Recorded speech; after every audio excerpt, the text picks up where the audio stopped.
Okay, Kyle Kulinski confidently says Israel's actions are the worst thing we've seen since the Nazis. I mean, what is there to say? I'm running out of adjectives. I'm running out of ways to talk about this. And, you know, it's very defeating watching all this. Look, credit to everybody who's protesting on this. Credit to everybody who's really fighting to try to put a stop to it.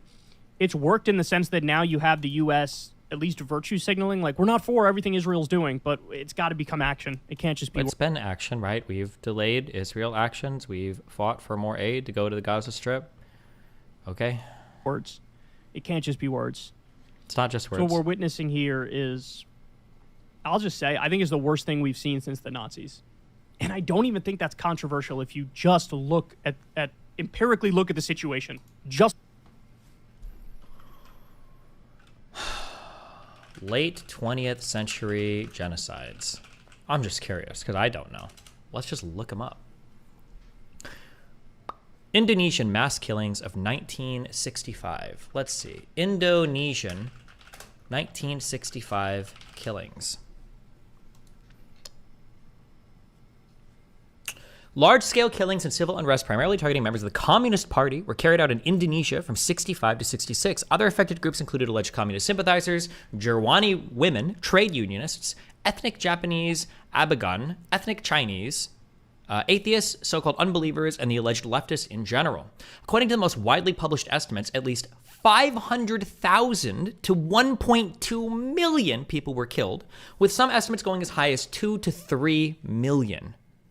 Okay, so the current Israeli invasion or push in the Gaza Strip is worse than the Indonesian mass killings of 1965 to 1966. Let's see, 1971 Bangladesh genocide. Pakistani soldiers and local pro-Pakistani militias killed between 300,000 to 3 million Bengalis and between 200,000 and 400,000 Bengali women in a systematic campaign of mass murder and genocidal sexual violence. The current invasion into the Gaza Strip is worse than this.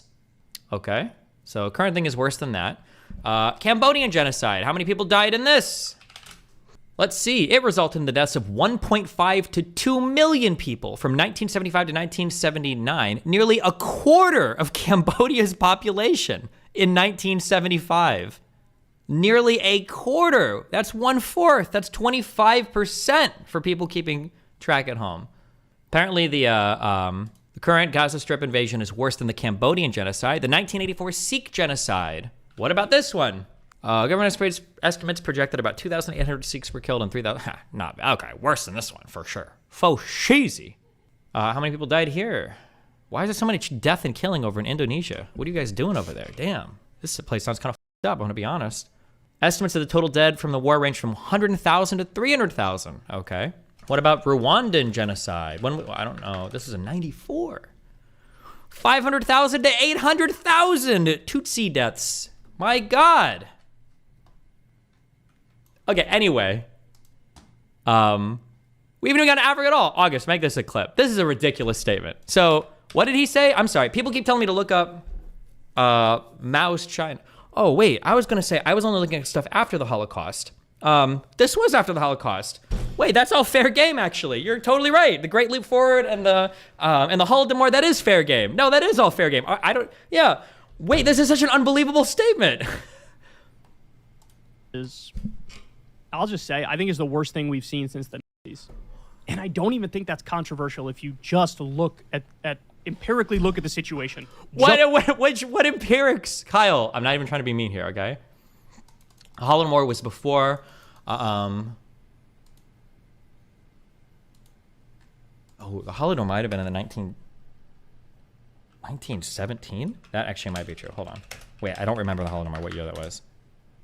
No, 1930s. My bad. What is sitting out in 1917? That might be Armenian genocide. Around this time period.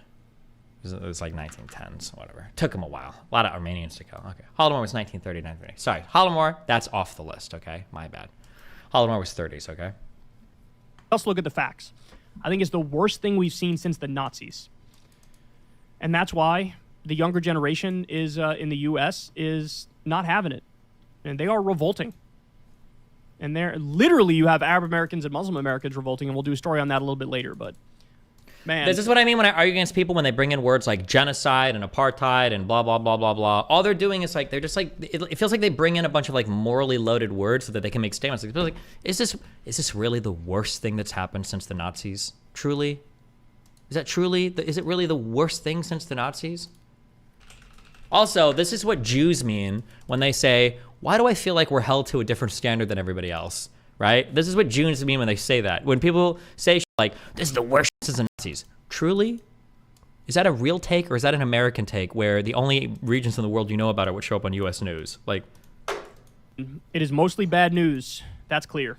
Hey, y'all, do me a favor and like and subscribe. Lichen? How does he know about lichen? Are you implying that Kyle Kulinski is being anti-Semitic? I don't think so. So here's an issue. I'm going to sympathize. All of these debates are making me, are rotting my brain, okay? If you were to cut my head off right now and slice my brain in half, I feel like you'd start to find the Jewish flag there, okay? Me, the Israeli flag, okay? Is it anti-Semitic? I don't think so. I don't think that's the motivation for it. But like, if I was Jewish and every single time you were critical of ISIS or Al-Qaeda or the Taliban or Iran or Pakistan or Saddam Hussein or Assad or the civil war happening in Yemen or anything. And every time you do that, people are like, oh, wow, you're Islamophobic. Oh, wow, you're racist. Oh, wow, looks like you hate brown people. Oh, wow, oh, wow, oh, wow, oh, wow. And you're like, okay, I don't think necessarily, but okay. And now people are like, Israel is a Holocaust state, okay? Israel's holocausting everybody. This is the worst that's ever happened. These people are filthy fucking dogs. The way that they whoa, bro, that's a little, whoa. I'm just talking about Israel, okay? I'm not talking about Jews, okay? I just mean Israel, like the country. There's a lot of good Jews. For instance, like the ones that hate Israel. It's like, do I think that the left or a lot of the driving sentiment on the left is anti-Semitic in nature? I don't think so. At least not so far from what I've seen from anybody. I don't think it's like driven by anti-Semitism. But at some point, god damn, it bleeds into what feels like anti-Semitism really quickly, right? Yeah, I don't think it's driven by anti-Semitism, but god damn, it's like indistinguishable. Holy shit. There is no third stimulus. YouTube has such huge problems with advertising, now they're allowing these. How are these ads passing on YouTube? I've seen Elon Musk. Have you guys seen Elon Musk? How are these ads making it through? Low and claim your $6,400. It's a shaky position to support him because of his corruption. You know, I recently learned that a staggering 90% of Americans still haven't taken advantage of their $6,400. Jamie, kindly place that link beneath this video. It's crucial for everyone to click it and get their hands on the $6,400. It's practically money for nothing. Hi. This